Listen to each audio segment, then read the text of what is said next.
Bismillahirrahmanirrahim. Assalamualaikum warahmatullahi wabarakatuh. Alhamdulillah, alhamdulillah rabbil alamin.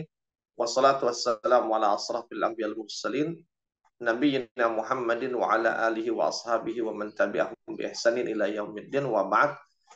Alhamdulillah, sahabat Asa TV yang dimuliakan Allah Subhanahu wa taala, kita masih berjumpa di dalam majelis kita, di dalam segmen kita I Love Monday, I Love Myself bersama saya Arsal Syah.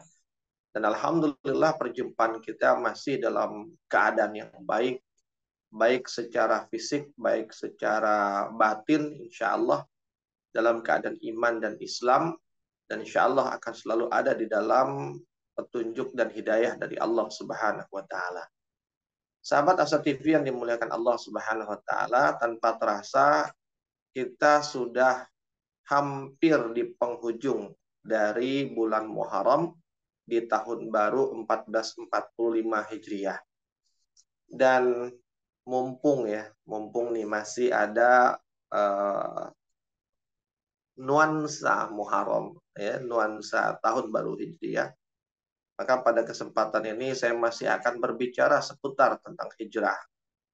Tentang bagaimana kita mengambil pelajaran hidup dari peristiwa hijrahnya Rasulullah SAW dan kaum muslimin.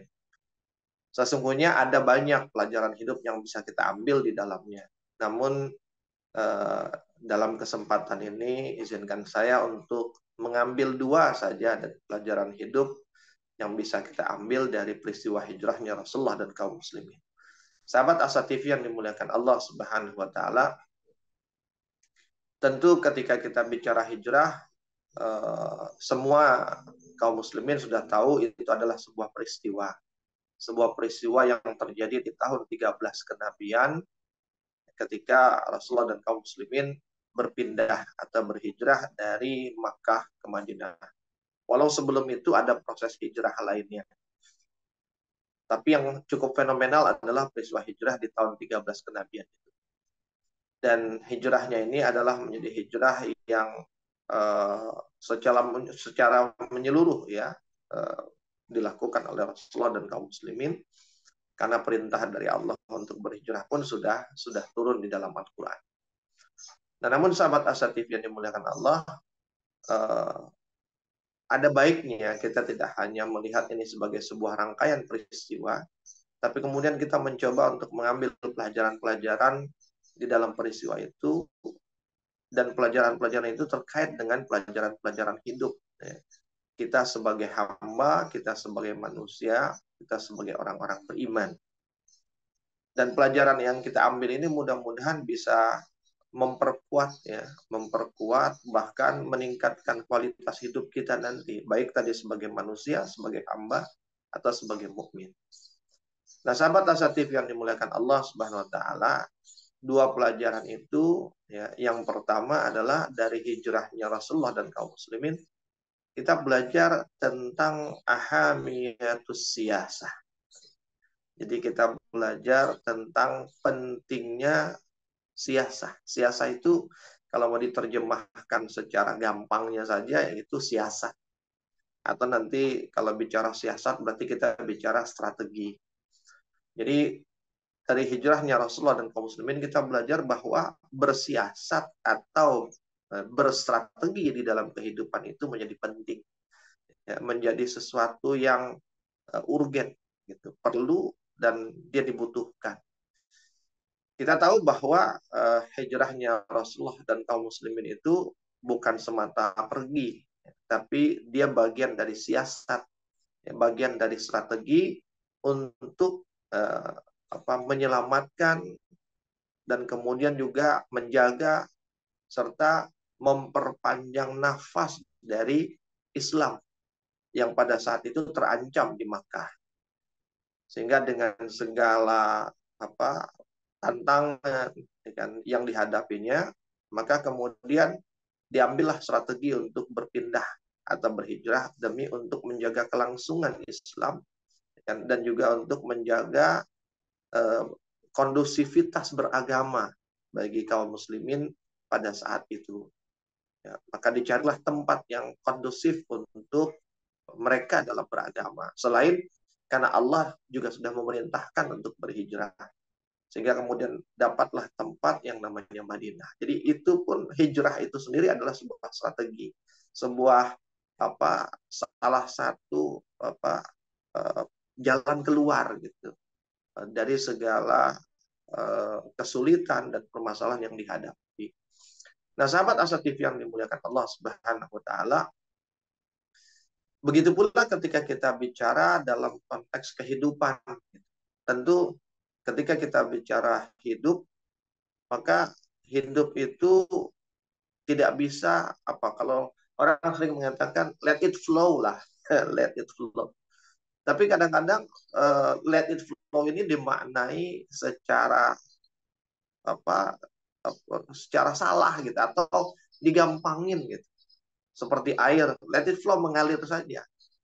Tanpa pernah berpikir bahwa air itu pun mengalir dengan strategi gitu. Apa strategi air mengalir?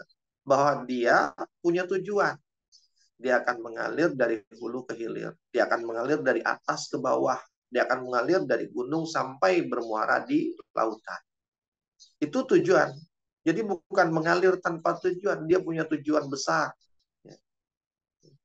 Dan bukan hanya punya tujuan, setelah dia punya tujuan, dia menentukan titik akhir dari tujuannya, lalu kemudian dia mengalir.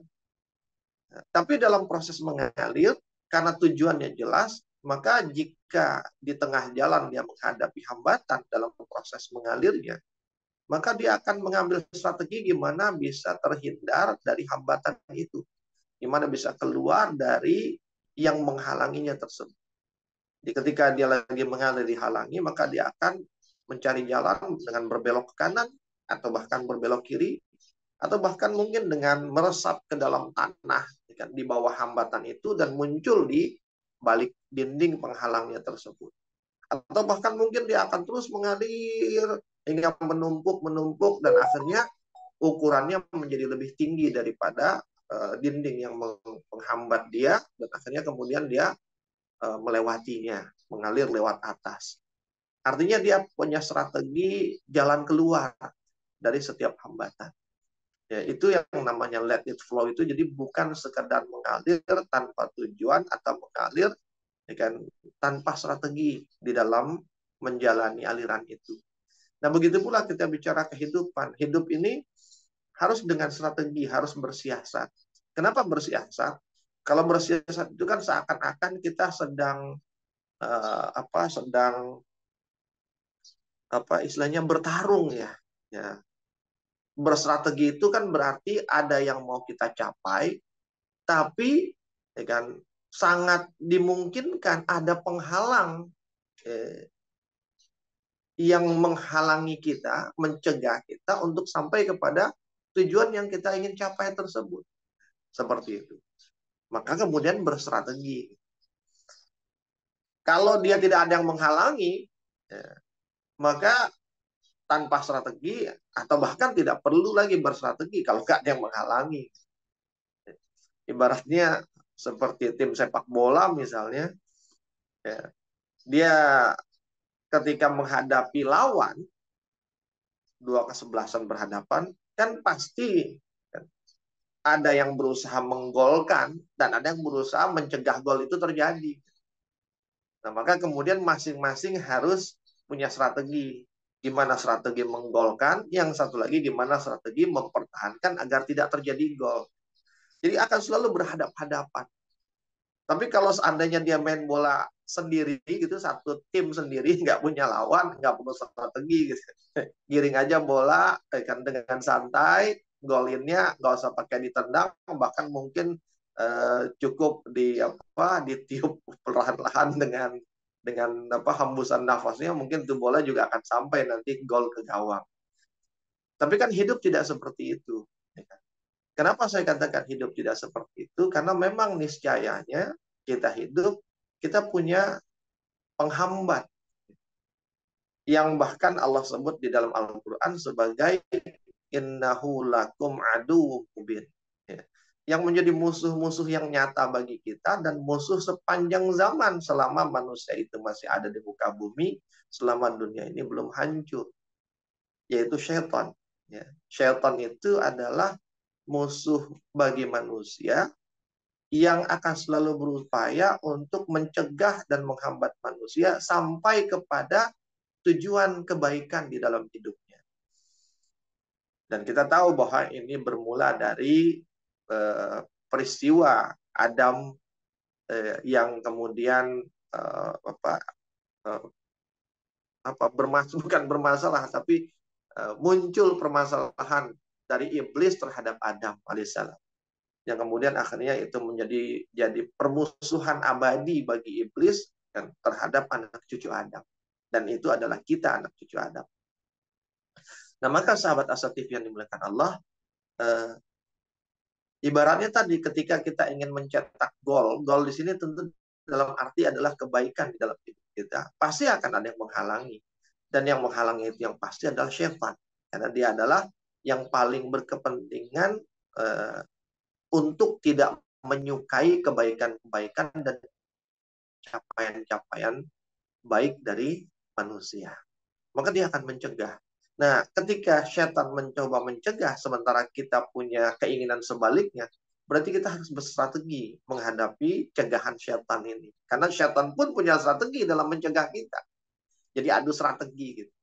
Nah, itulah kenapa kemudian siasat itu menjadi perlu gitu, menjadi penting. Sebagaimana ketika Rasulullah dan kaum muslimin mau berhijrah pun kan ada yang menghalangi, ada yang menghambat. Orang-orang kafir Quraisy, mereka dengan segala cara menghambat dan menghalangi. Maka jika tanpa strategi itu tidak akan mungkin bisa berhasil. Contoh di antara strategi itu misalnya mereka hijrah dari Mekah ke Madinah.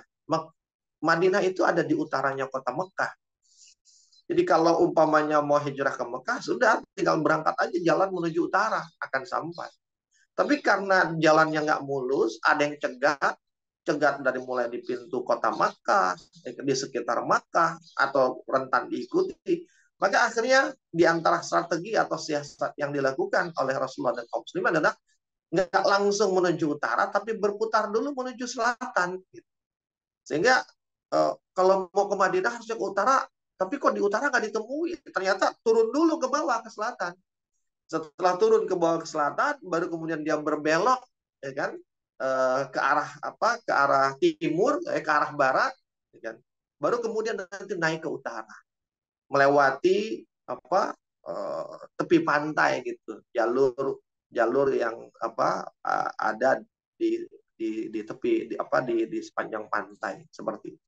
Nah, itu kan namanya bersiasat. Supaya pencegahan itu tidak terjadi dan mereka sampai di kota Madinah. Nah, itulah pentingnya bersiasat. Tapi seberapa penting lagi ya kan bersiasat itu dalam hidup, kita akan sambung setelah berikut ini.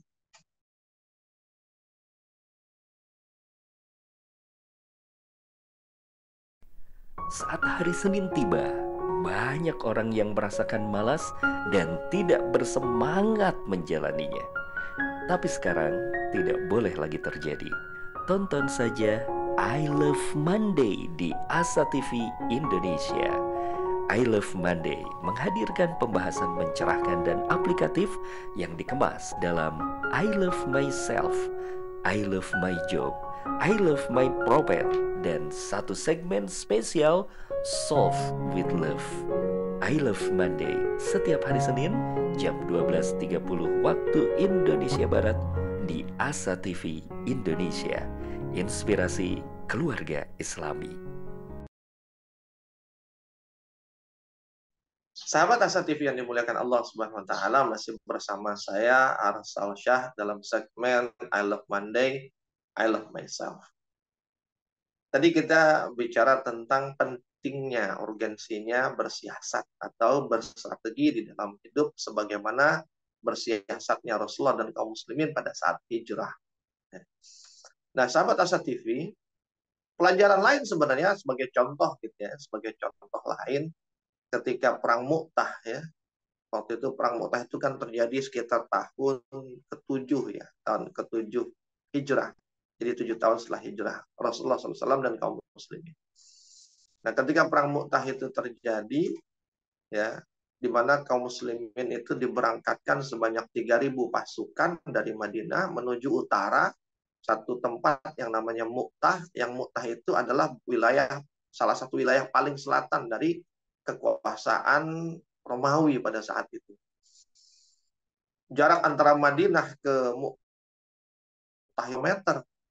Jadi kalau Anyer Panarukan itu 1.000 kilometer, nah ini Anyer Madura lah ya, 1.100 kilometer. Dan itu ditempuh dengan 3.000 pasukan berjalan kaki menuju utara. Walau ada yang naik kuda, tapi kan kudanya tidak kemudian ngebut semaunya. Dia menyesuaikan dengan kecepatan berjalan kaki.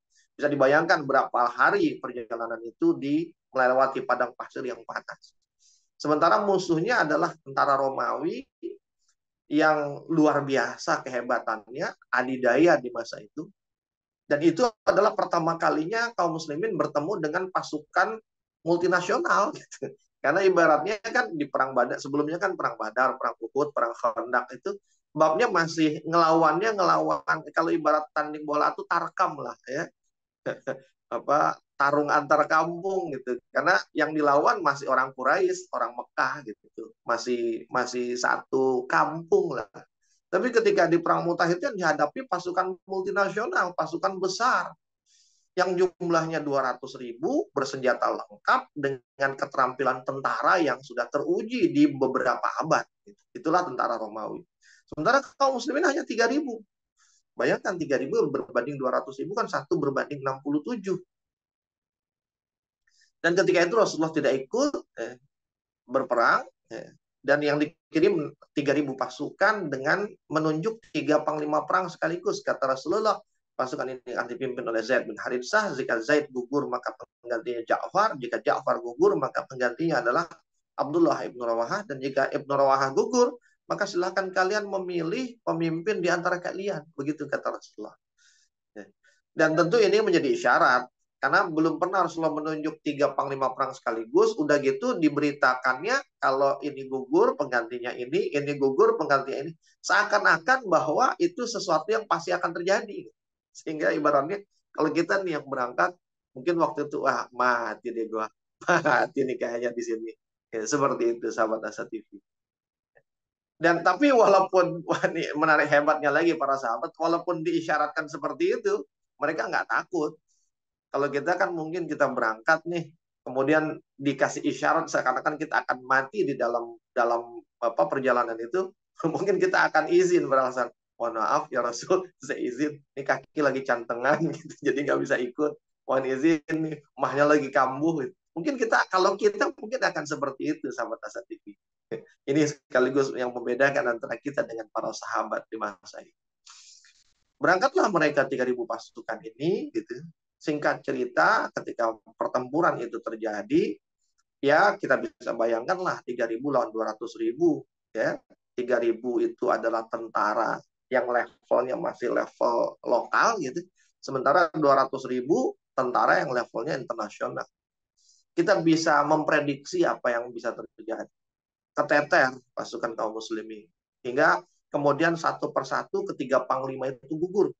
Ya, Zaid gugur, lalu kemudian Panji kepemimpinan dipegang Ja'far, Ja'far gugur, lalu Panji kepemimpinan dipegang Abdullah bin Rawah, sampai kemudian akhirnya Ibn Rawah gugur, Panji kepemimpinan diambil oleh salah seorang pasukan, dan kemudian salah seorang pasukan itu menyerahkan Panji kepemimpinan itu kepada salah seorang sahabat, yaitu Abu Ubaidah bin Jarrah. Dan Abu Ubaidah bin Jarrah ini adalah salah seorang sahabat yang paling senior yang ikut di perang itu. Ketika diserahkan kepada Abu Ubaidah bertanya, kenapa diserahkan kepada aku? Lalu pasukan itu mengatakan, karena engkau lah yang paling senior di antara kami. Ya, senior secara masuk Islamnya maupun senior secara usia. Tapi kemudian kata Abu Ubaidah, jangan serahkan kepada aku, apalagi semata karena aku lebih senior. Tapi serahkanlah kepemimpinan ini kepada yang lebih ahli, yang paling ahli di antara kita. Lalu si pasukan itu bertanya, siapa yang lebih ahli di antara kita? Lalu Ubaidah mengatakan, Khalid bin Walid. Berikan Panji ini kepada Khalid. Biarkan dia yang memimpin kita semua. Padahal itu adalah pertempuran pertama Khalid setelah dia masuk Islam. Kan Khalid itu masuk Islam baru ya. di setelah perang Khandaq, ya kan, dia baru masuk Islam gitu, dan kemudian itu perang dia pertama, jadi baru pertama kali ikut perang bersama kaum muslimin, baru masuk Islam, istilahnya kan junior gitu, anak baru. Tapi walaupun anak baru, ya kan, keterampilannya dalam berperang itu diakui. Bahkan di antara sebab kekalahan babak kedua perang Uhud itu adalah karena faktor dari Khalid dengan pasukannya yang memutari Jabar Rumat gitu ya, Bukit Rumat tempat para pemanah Uhud itu diletakkan, yang ketika mereka turun maka Khalid menyerang dari belakang sebelum Khalid masuk Islam pada saat. Maka diserahkanlah kepada Khalid, dan betul saja melihat gelagat ya seperti itu, Khalid mengubah strategi. Jadi strateginya, siasatnya diubah sama Khalid. Dibagilah pasukan menjadi 4, yang kemudian dibagi 4 itu ya, ibaratnya seperti strategi Raja Wali gitu. Raja Wali bertempur. Jadi pasukan di depan itu adalah paruh, pasukan di sayap kiri dan kanan ibarat sayap, dan di belakang ibarat cakar bagi Raja Wali itu. Yang kemudian mereka saling berganti, berpindah satu dengan yang lain, sehingga pasukan musuh menganggap seakan-akan kaum muslimin ini kok pasukannya bertambah terus, padahal bukan nambah, cuma orangnya aja pindah. Yang awalnya di kiri pindah ke kanan, awalnya di kanan pindah ke kiri, awalnya di depan pindah ke kanan, yang di kanan pindah ke belakang, belakang pindah ke kiri. Jadi akhirnya ganti muka terus, sehingga musuh dapat tambahan pasukan, dapat tambahan pasukan. Itu yang kemudian membuat ciut musuh, dan ketika ciut mental musuh, maka disitulah awal dari kekalahan mereka. Sampai kemudian akhirnya mereka porak-poranda pasukan Romawi itu, dan akhirnya mereka lari. Dan ketika mereka melarikan diri, ya kan, Khalid memutuskan untuk tidak mengejarnya. Kata Khalid, cukup sampai di sini kemenangan kita kembali ke Madinah. Jadi Khalid punya perhitungan. Mungkin boleh jadi kalau seandainya dikejar sampai kemudian di daerah tertentu atau daerah yang dekat dengan mereka, terus kemudian mereka ada bantuan pasukan, diserang balik, boleh jadi kaum muslimin akan keteter lagi. Maka kata Khalid, cukup sampai di sini kemenangan kita, mereka kabur, sudah kita menang, kita balik ke Madinah. Nah tapi ya kan, peristiwa perang Mu'tah ini kan diceritakan oleh Rasulullah kepada kaum muslimin yang nggak ikut perang pada saat itu di Madinah. Di sini salah satu mukjizat Rasulullah ya, disebutkan oleh para ahli sirah, seakan-akan Allah melipat bumi sehingga Rasulullah seperti menyaksikan live langsung pertempuran di Mu'tah itu. Jadi ibaratnya kayak kita nonton El Clasico gitu, Barcelona versus Real Madrid, ya kan, pertandingannya di Barcelona, tapi kita di Depok, di Jakarta, di Indonesia menyaksikan secara real time gitu di layar televisi. Seakan-akan seperti itu. Dan ketika Rasulullah diperlihatkan seperti itu oleh Allah, Rasulullah menceritakannya kepada para sahabat yang ketika itu berkumpul. Ibaratnya kita ini lagi nobar gitu. Cuma bedanya nobarnya mereka nggak lihat, mereka cuma dengerin cerita Rasul, karena hanya Rasul yang bisa melihat.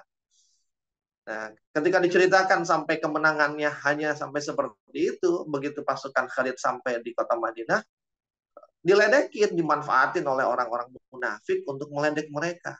Apa kata orang-orang munafik pada saat itu? Dan ketika pasukan Khalid sampai, ya farartum fi sabilillah. Wahai kalian orang-orang yang lari, ya kan, kalian tuh lari di jalan Allah. Jadi diledekin, dibilangnya lari di jalan Allah. Padahal mereka menang. Mereka menang, cuma mereka nggak ngejar musuh aja. Tapi dibilang, ya farartum, kayak orang-orang yang lari. Farartum fi sabilillah. Kalian itu lari di jalan Allah. Tapi sama Khalid dan pasukannya nggak dibalas. Ya, sahabat Asatif ini kalau ngadepin orang-orang yang kayak gini nih, yang nyinyir gitu ya, kerjaannya cari-cari kesalahan, ya, masa ditanggepin gitu. Selama dia tidak menyakiti badan kita, tubuh kita, biarin aja lah. Ntar dia yang capek sendiri ngomong gitu kan, ngeledek-ledek. Nggak ada yang tersakiti pada diri kita dengan omongan mereka. Nggak dibalas sama Khalid dan pasukannya, itu jalan aja masuk kota Madinah. Tapi justru Rasulullah yang kemudian memberikan tanggapan itu, sekaligus dalam tanda petik menunjukkan tentang siapa, bagaimana karakter orang munafik itu. Apa kata Rasulullah? Laisu bil farrari walakinnahum al-qarraru insyaallah. Kata Rasulullah, mereka tidak lari dari medan perang, tapi mereka mundur untuk menyerang insyaallah. gitu. Ada untuk menyerang lagi suatu saat. Rasulullah yang menjawab bahwa mereka nggak lari. Itu kan bisa-bisa ente aja ngomong lari. Ente ngomong gitu, ente kagak ngikut tapi komentar. Ya kan nggak berbuat, nggak ngapa-ngapain, tapi ngeledekin orang yang berbuat. Nah, sahabat Asa TV yang dimuliakan Allah SWT. Dan seakan gitu, seakan dejavu gitu ya. Di masa kekhalifahan Abu Bakar As-Siddiq, hanya berselang 4-5 tahun setelah itu, kan terjadi yang namanya perang Yarmuk. Dan perang Yarmuk itu mirip dengan perang Mu'tah, hanya beda tempat ya kan, dan beda kepemimpinan. Dulu Mu'tah di masa Rasulullah, Yarmuk di masa Abu Bakar. Tapi musuh yang dihadapi sama-sama Romawi, dengan jumlah pasukan Romawi yang lebih besar, bahkan sebanyak 250.000 tentara Romawi di perang Yarmuk. Tapi kaum muslimin juga lebih besar jumlahnya daripada di Mu'tah. Dan akhirnya di Yarmuk itu, kemenangan itu betul-betul kemenangan gemilang. Dipukul, bukan hanya mundur, tapi porak-poranda pasukan yang Romawi di Yarmuk itu. Seakan-akan itu jadi kelanjutan dari Mu'tah, ya kan? Yang seperti Rasulullah katakan, mereka mundur untuk kembali menyerang. Ternyata kembali menyerangnya itu adalah yang seakan-akan itu menjadi sebuah dejavu. Nah, sahabat Asa TV yang dimuliakan Allah Subhanahu wa taala. Itu contoh, ya kan? Khalid memutuskan seperti itu siasat gitu. Karena kalau dikejar terus boleh jadi kondisi berbalik. Tapi itulah siasat. Ada kalanya kita merasa cukup dengan sesuatu, tidak meneruskan, karena kalau diteruskan justru yang awalnya kenikmatan yang kita dapat, tapi karena kerakusan kita ingin terus, malah ada kerugian atau keburukan yang kita dapat. Atau kita bersabar menunda kemenangan untuk merenggutnya di kemudian hari nanti. Kalau istilah orang itu ya mundur 10 langkah atau mundur 1 langkah untuk maju nanti 100 langkah. Itu kan strategi sebenarnya. Itu namanya siasat. Begitu pula ketika kita bicara dalam konteks kehidupan kita. Dalam berbagai hal. Nah, sahabat Dasar TV, apa selanjutnya kita sambung lagi setelah berikut.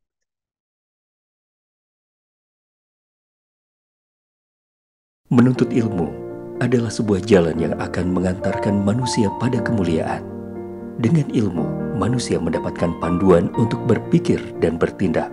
Untuk itu, Asa TV Indonesia menghadirkan Pustaka Asa, sebuah ruang pembelajaran sistematis bersama para pakar di bidangnya. Quranic Study Series, Quranic Life, Prophet Manner, dan berbagai bidang keilmuan yang dibahas dengan cara menyenangkan. Pustaka Asa hadir setiap Sabtu jam 19.30 waktu Indonesia Barat, hanya di Asa TV Indonesia. Sahabat Asa TV yang dimuliakan Allah Subhanahu wa taala, kita sambung lagi ya. Kita ini makin hangat. Ya, tadi bahwa bersiasat itu penting ya, bersiasat itu penting. Tanpa siasat kita bisa dipecundangi. Oleh siapa? Oleh musuh kita. Siapa musuh kita yang nyata dan abadi? Syaitan. Dan ingat, syaitan itu bukan hanya dari kalangan jin, tapi syaitan itu juga ada dari kalangan manusia. Artinya bukan hanya jin, ya kan? Bukan hanya syaitan yang gaib, yang ingin kita celaka, yang tidak ingin kita menjadi baik, masuk surga, tapi ada syaitan dari kalangan manusia yang tidak ingin kebaikan itu menang, yang tidak ingin kita ini ada di dalam kebaikan, nyaman di dalam kebaikan, gemar melakukan kebaikan. Tapi dia berusaha untuk menyimpangkan kita, menyesatkan kita, ya kan? Dan menghancurkan setiap kebaikan-kebaikan yang ada. Seperti itu, sahabat Asa TV. Maka berstrategi itu penting. Sampai kapan kita harus berstrategi? Sampai mati. Kenapa? Karena syaitan itu terus berusaha untuk menggagalkan kita menjadi penghuni surga, menjadi hamba-hamba yang taat. Bahkan ya kan, hingga kita sakratul maut pun setan itu masih berupaya untuk menyesatkan kita di ujung-ujung usia kita. Sahabat Asa TV. Maka kalau kita tak bersiasat, waduh, ya, bersiasat saja kadang belum tentu menang, apalagi tanpa siasat, tanpa strategi. Dan sahabat Asa TV yang dimuliakan Allah. Nah, tapi ketika kita bicara tentang strategi, tentang siasat, maka dikatakan kita punya strategi, dikatakan kita bersiasat ketika kita punya rencana, punya takhtit namanya. Ya, takhtit itu punya perencanaan. Bilang, oh saya punya strategi, tapi nggak ada rencananya. Rencananya apa? Itu ngomong doang namanya. Strateginya, strategi tadi, air mengalir, tapi air mengalir air oon gitu ya. Air yang ngalir tanpa tujuan, tanpa arah. Di bukti kita berstrategi, kita punya rencana dalam hidup kita. Kita perhatikan misalnya, Rasulullah itu hijrahnya Rasulullah dan kaum muslimin nggak ujuk-ujuk di tahun ke-13. Kita tahu bahwa hijrah pertama kali itu diupayakan ke Taif. Kenapa? Karena ketika Rasulullah diangkat menjadi nabi, ya, diangkat menjadi rasul, ya kan? Ketika bertemu dengan Khadijah kan dipertemukan dengan apa? Dengan pamannya Waraqah bin Naufal, ya kan? Dikatakan tidak aku temukan orang-orang, ya kan, yang membawa atau menerima sesuatu seperti yang engkau terima, kecuali mereka akan diusir dari negerinya. Mereka akan dianiaya. Ketika itu Rasulullah mengatakan, aku diusir, aku penduduk Mekah, aku kan iya. Semua yang bawa, artinya semua yang jadi nabi itu biasanya akan mengalami pengusiran. Nah, dari situlah kemudian Rasulullah sudah menyadari itu.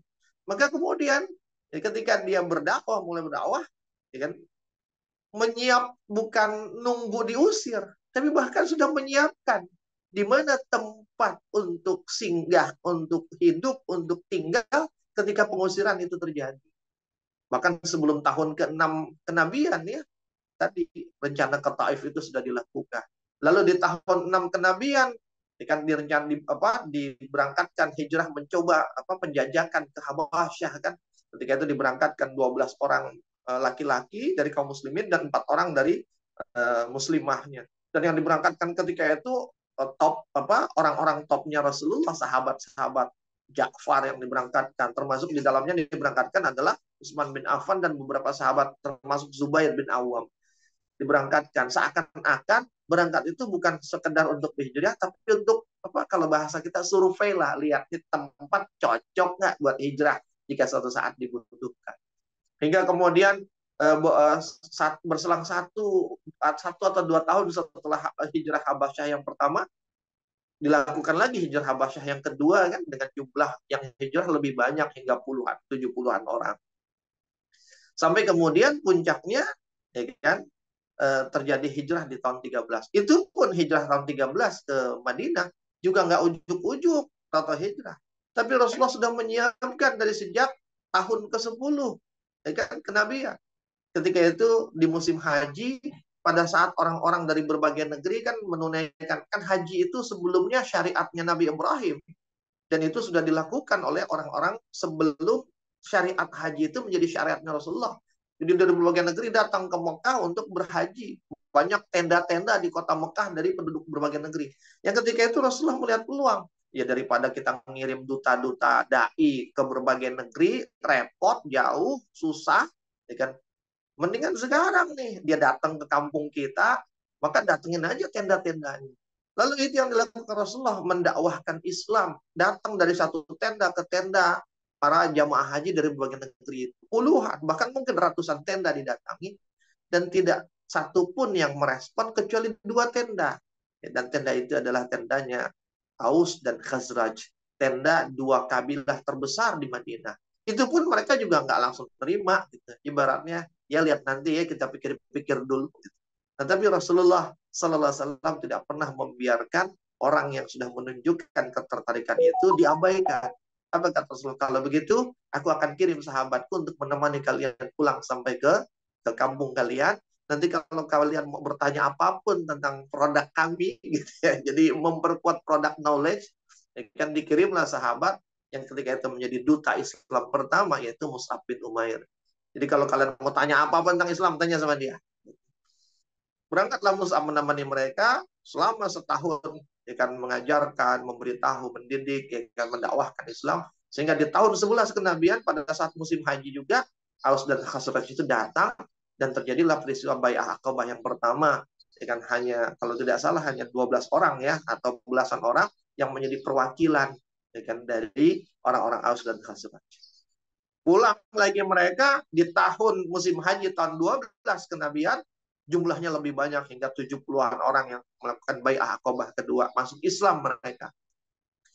Dan ketika itu mereka mengatakan, seakan-akan nih, ya Muhammad, ya Rasulullah, seandainya penyiksaan, penganiayaan, persekusi semakin kuat terjadi pada dirimu dan kaum muslimin, ya, datanglah ke negeri kami.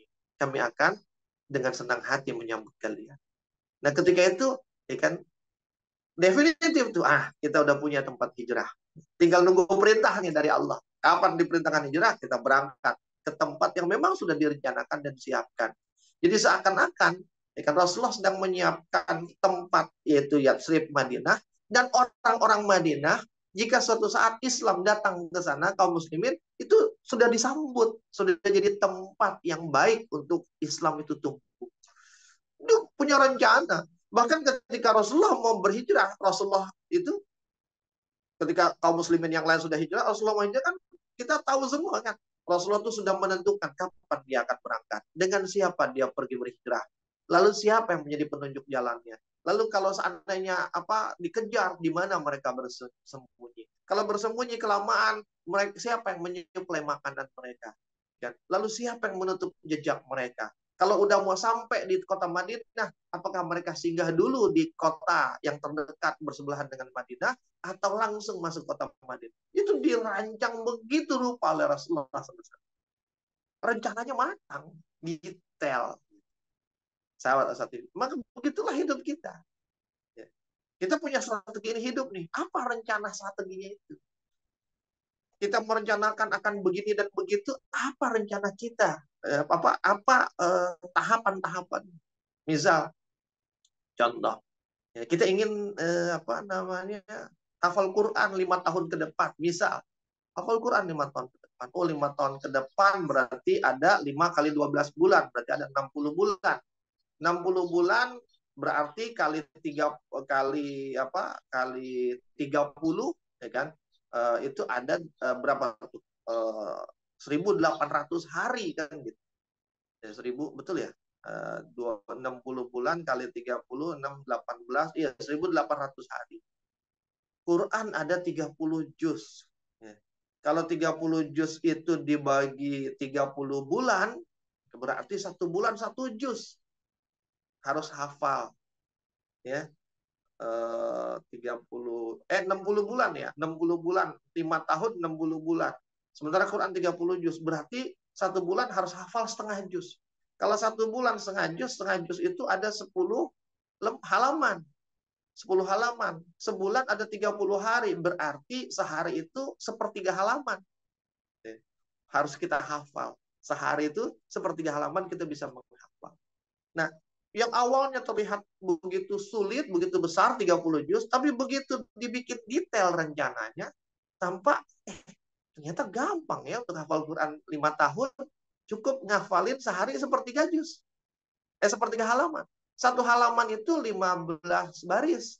Berarti kalau sepertiga halaman, 5 baris. Berarti sehari cukup ngafalin 5 baris. Sahabat Asa TV yang dimulai. Terlihat lebih mudah rasanya. Begitu pula ketika kita punya tujuan capaian-capaian hidup yang besar, yang terlihat sulit, tapi begitu kita buat planningnya, dari target yang kita tentukan, ada istilahnya beginning from the end, kita tentukan targetnya kapan, kemudian kita tarik dari target itu sampai kondisi kita hari ini, kemudian kita detailkan rencana itu, maka akan terlihat lebih mudah. Dan ketika terlihat lebih mudah, kita akan lebih bersemangat. Kita akan punya harapan untuk memenuhinya, bahkan mungkin melampauinya dari apa yang kita targetkan dalam kehidupan kita.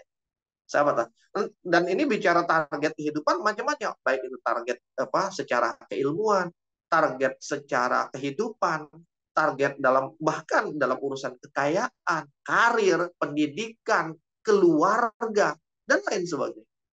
Sahabat Asa TV yang dimuliakan Allah. Maka kemudian ada pepatah yang mengatakan, siapa yang gagal merencanakan berarti dia merencanakan untuk gagal. Jadi gagal membuat rencana seakan-akan dia sedang berencana untuk gagal. Maka apa? Jika dia membuat rencana, dia sedang mempersiapkan kesuksesan.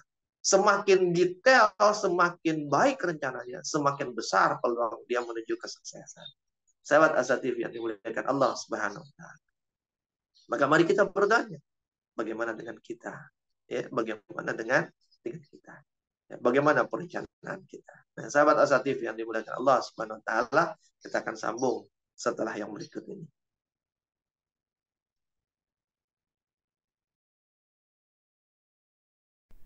Saat hari Senin tiba, banyak orang yang merasakan malas dan tidak bersemangat menjalaninya. Tapi sekarang tidak boleh lagi terjadi. Tonton saja I Love Monday di Asa TV Indonesia.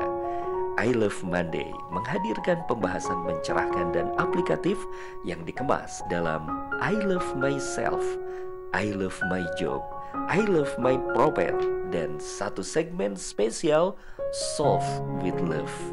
I Love Monday setiap hari Senin jam 12.30 waktu Indonesia Barat di Asa TV Indonesia.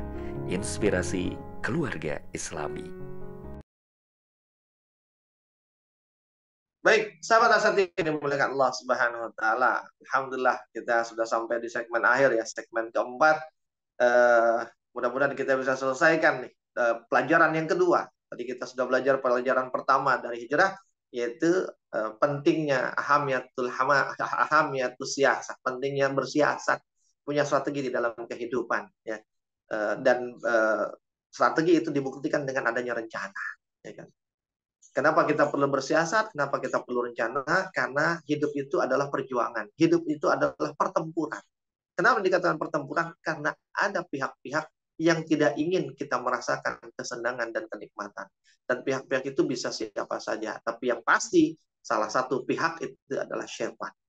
Nah, sahabat Asatif yang dimuliakan Allah, maka karena ada yang menghambat kita, sementara kita ingin berhasil, tapi ada yang menghalangi kita untuk berhasil, berarti kita harus berjuang. Dan perjuangan itu dibuktikan dengan perencanaan, dan perencanaan itu bukti bahwa kita punya strategi dalam berjuang.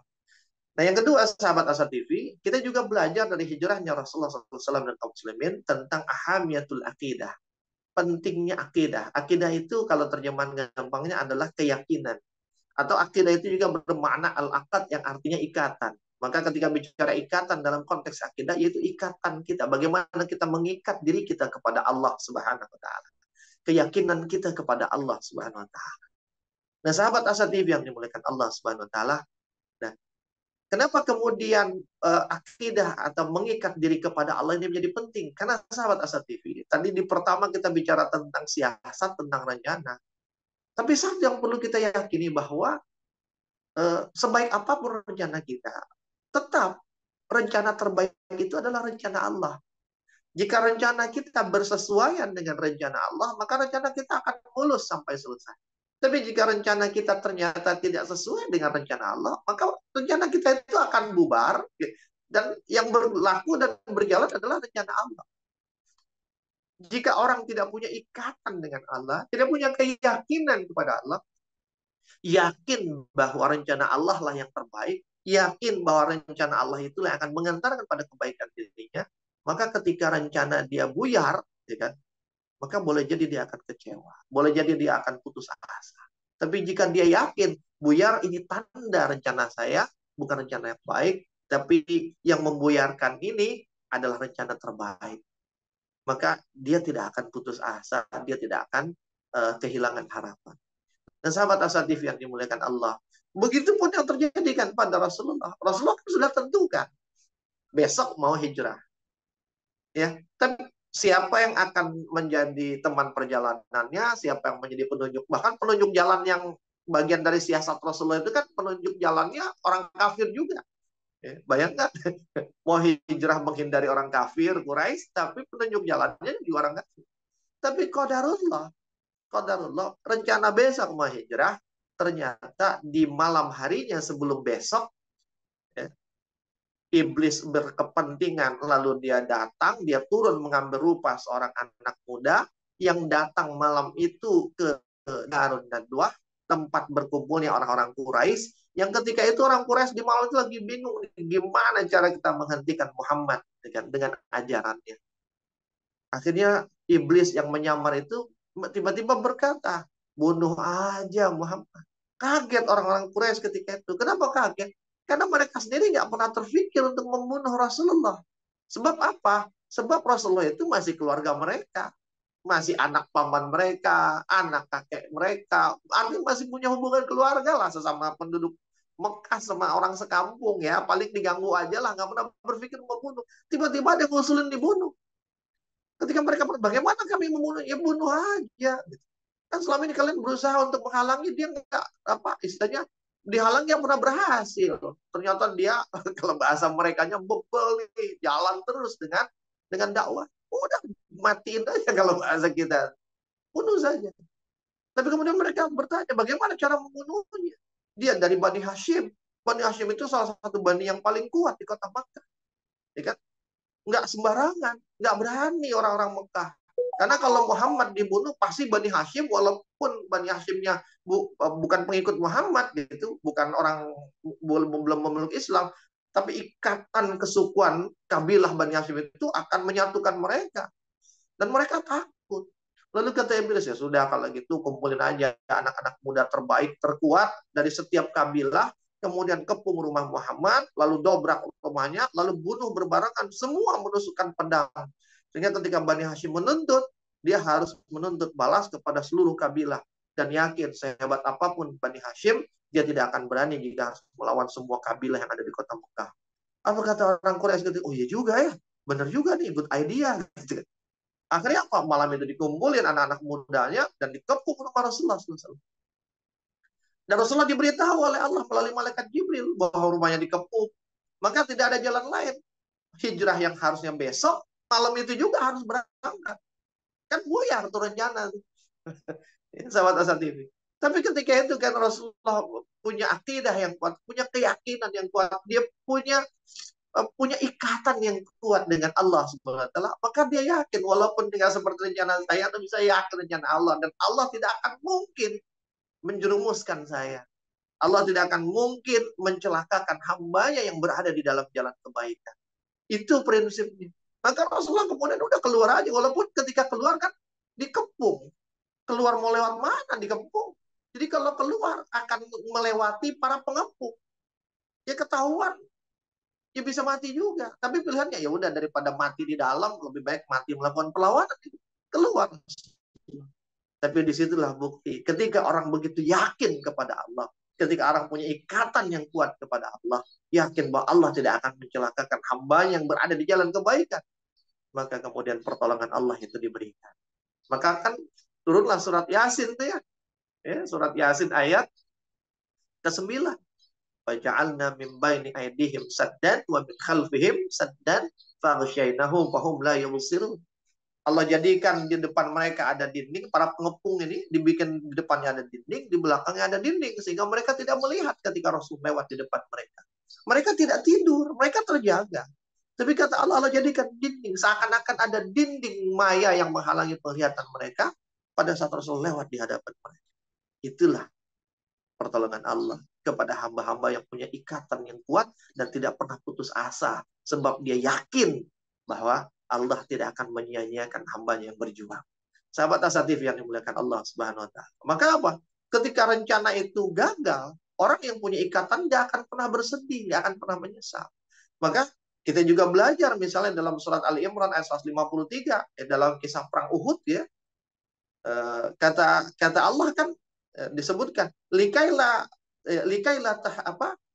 tahzanu ala ma fatakum wala ma asabakum, supaya kamu jangan bersedih terhadap apa yang luput daripada kamu dan terhadap apa yang menimpa kamu. Kita tahu kan di perang Uhud, babak pertama perang Uhud Muslim menang, babak keduanya kalah. Karena apa? Pasukan pemanah turun, dipukul, hancur pasukan kaum muslimin ketika itu kan. Bahkan Rasulullah terluka parah, hampir terbunuh.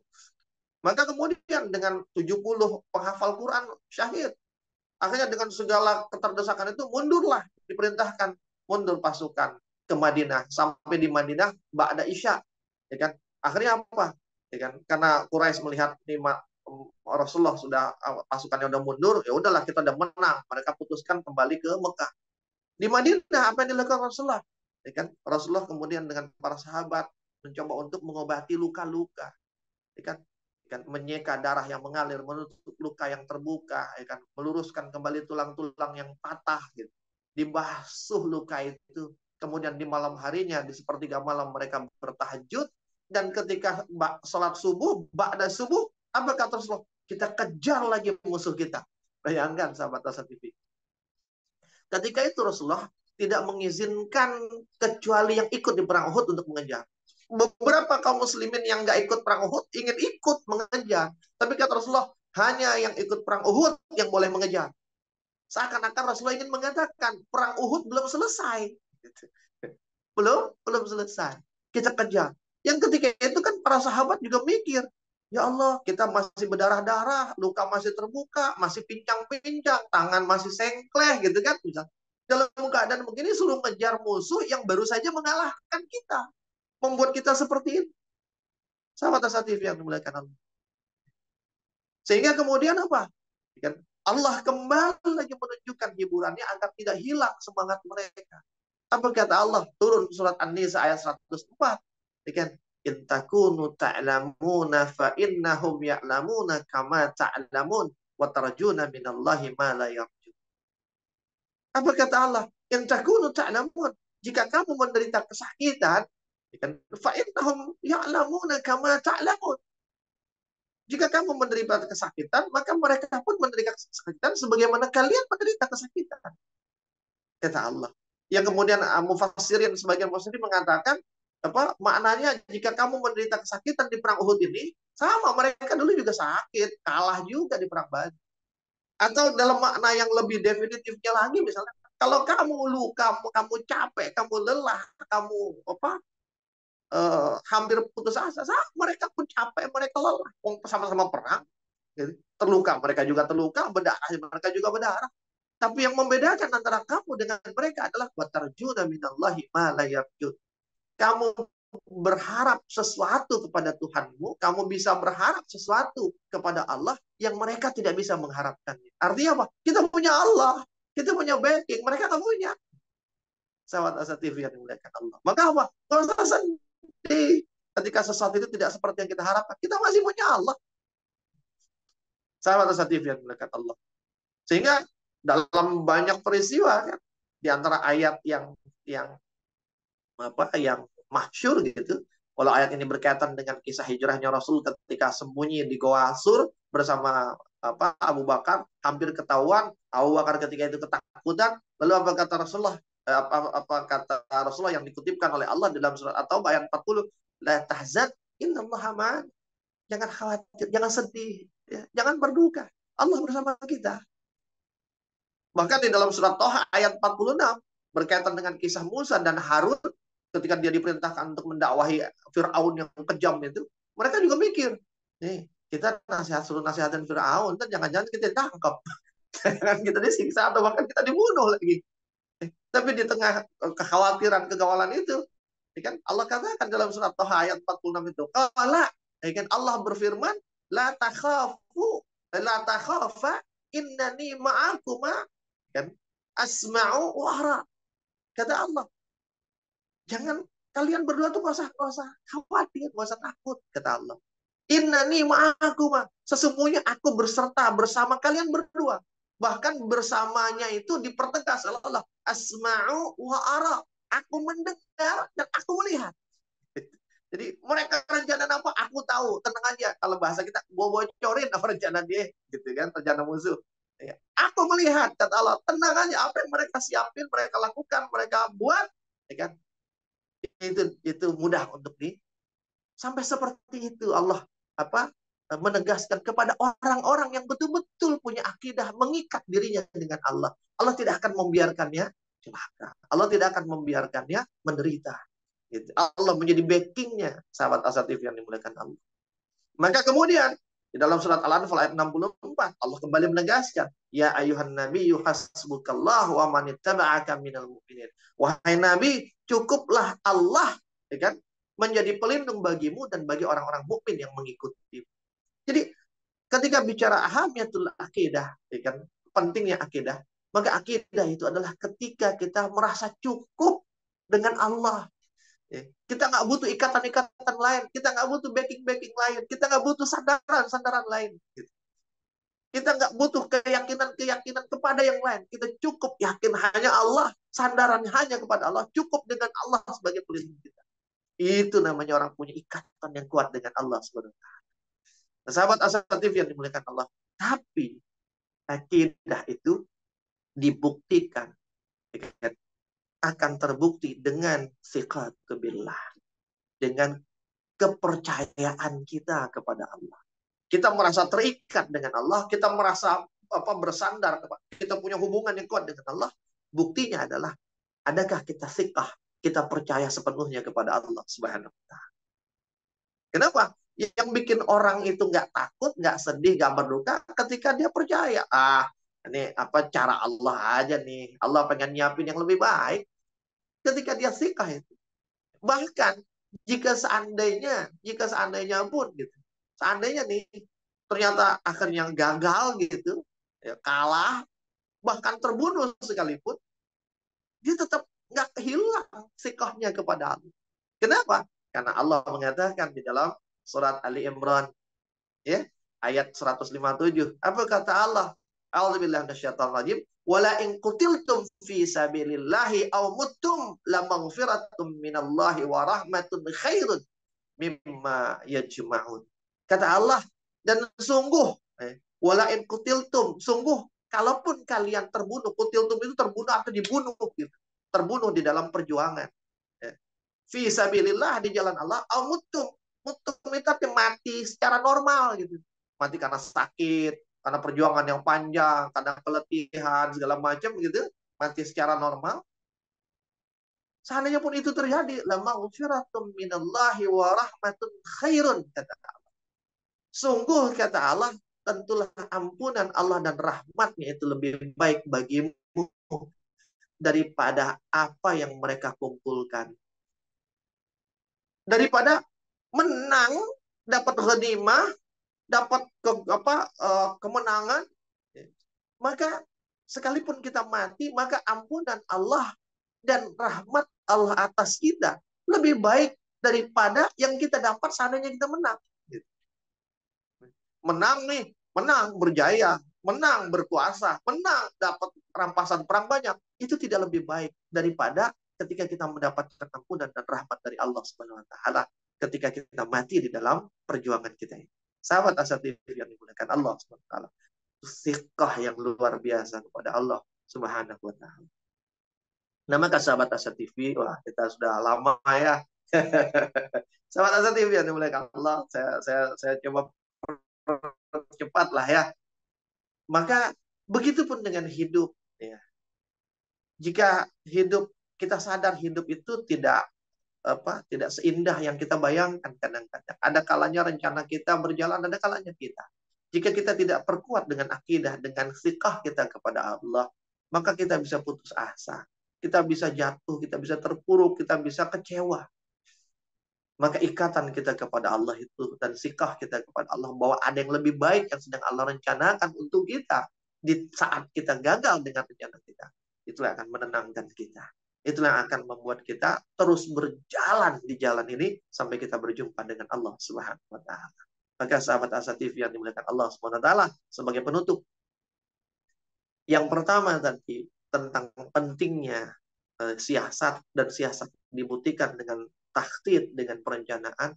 Dan yang kedua adalah tentang pentingnya akidah, dan akidah itu dibuktikan dengan siqah, percaya sepenuhnya kepada Allah. Maka dua hal ini jika digabungkan, maka dia akan membentuk sebuah jembatan. Yang ibaratnya jembatan ini menghubungkan antara satu tempat dengan tempat yang satunya lagi. Seperti halnya menghubungkan antara kita dengan Allah. Menghubungkan dunia kita dengan akhirat. Menghubungkan dunia kita dengan surga. Menjadi jembatan bagi kita menuju surganya Allah. Menuju dengan cintanya Allah SWT. Dan jembatan yang terbangun itu adalah at-tawakal. Gitu. Jadi ketika kita bersiasat, siasat itu, rencana itu simbol dari ikhtiar yang sempurna. Kemudian ditambah dengan akidah, siqah kepada Allah, itu simbol dari tafwid, kepasrahan. Kepasrahan kita kepada Allah. Maka ikhtiar yang maksimal bertemu ditambah tafwid yang sempurna, kepasrahan yang sempurna, itulah tawakal. Sahabat asatif yang dimuliakan Allah Subhanahu wa taala. Dan ketika bicara tawakal, jika seandainya kita merasakan pesimis di dalam hidup kita karena mungkin terlalu sering gagal, terlalu sering kalah, terlalu sering mungkin rencana kita berantakan, mungkin sekali dua kali masih kuat. Tapi kalau keseringan mungkin kadang-kadang kita melemah juga gitu, pesimis juga. Maka sebagai penutup di pertemuan kita, Rasulullah SAW dalam hadis Abu Dawud mengatakan, an Abdullah bin Mas'ud radhiyallahu an, qala an Rasulillah sallallahu alaihi wasallam maqal, bahwa Rasulullah SAW berkata, at-tiyaratu syirkun, at-tiyaratu syirkun salasun. Rasulullah berkata, apa kata Rasulullah? Ikan tiarah itu adalah syirik. Ikan tiarah itu adalah syirik. Ikan tiaratu syirkun kan salasan. Rasulullah mengucapkan itu 3 kali. Artinya apa? Ini jadi perhatian benar. Apa itu tiarah? Tiarah itu adalah sikap pesimis. Ya. Dan pesimis itu terjadi ketika tadi kita terlalu sering bertemu dengan kegagalan, ya kan? Bertemu dengan kekalahan, bertemu dengan rencana yang berantakan. Ketika pesimis itu melanda, apa kata Rasulullah? Ya kan? Hati-hati, pesimis itu syirik. Maka hindarkan. Jika mulai terasa pesimis itu muncul, kata Rasulullah, wa ma minna illa walakinallaha yulhibuhu bitawakal. Tidaklah seseorang jika dia merasakan tiarah, merasakan pesimis, maka pesimis itu hanya bisa dihilangkan dengan yang namanya tawakal. Sahabat Rasa TV, ya kan, pesimis, putus asa, hopeless, itu akan hilang jika kita bertawakal kepada Allah. Bagaimana akan hilang? Ya gimana mau orang yang bertawakal akan pesimis? Wong dia usahanya udah maksimal, siasat strateginya udah keren, terus kemudian dia bersandar kepada Allah. Apapun yang terjadi, dia yakin itu yang terbaik dari Allah. Dan apapun yang terjadi, akhirnya tetap baik untuk dirinya. Baik dunianya, baik akhirat. Maka nggak mungkin dia pesimis. Karena semuanya baik untuk dia. Sahabat Asa TV, itulah 2 pelajaran yang bisa kita ambil bagi kehidupan kita. Kan dari peristiwa hijrahnya Rasulullah dan kaum muslimin. Dan semua yang dihadapi disandarkan kepada Allah. Semua yang dihadapi diupayakan maksimal. Hingga hijrah itu menjadi titik balik dari kondisi di bawah menjadi kondisi yang di atas, dari kondisi teraniaya, terhinakan menjadi kondisi yang mulia dan menang. Jika kita mengambil pelajaran itu dan kita terapkan dalam hidup kita, insya Allah hidup kita pun akan seperti itu. Dia menjadi titik balik dari kondisi yang buruk menjadi lebih baik, dari kondisi yang di bawah menjadi kondisi yang di atas, dari kondisi yang mungkin sering penuh berbuat dosa, kita menjadi orang yang menjauhi dosa dan melakukan kebaikan-kebaikan hingga kita dimasukkan ke dalam surga. Wallah a'lam bishawab. Dari saya sekian, mohon maaf jika bukan jika, mohon maaf karena terlalu lama. Afu minkum wabillahi taufiq wal hidayah. Assalamualaikum warahmatullahi wabarakatuh.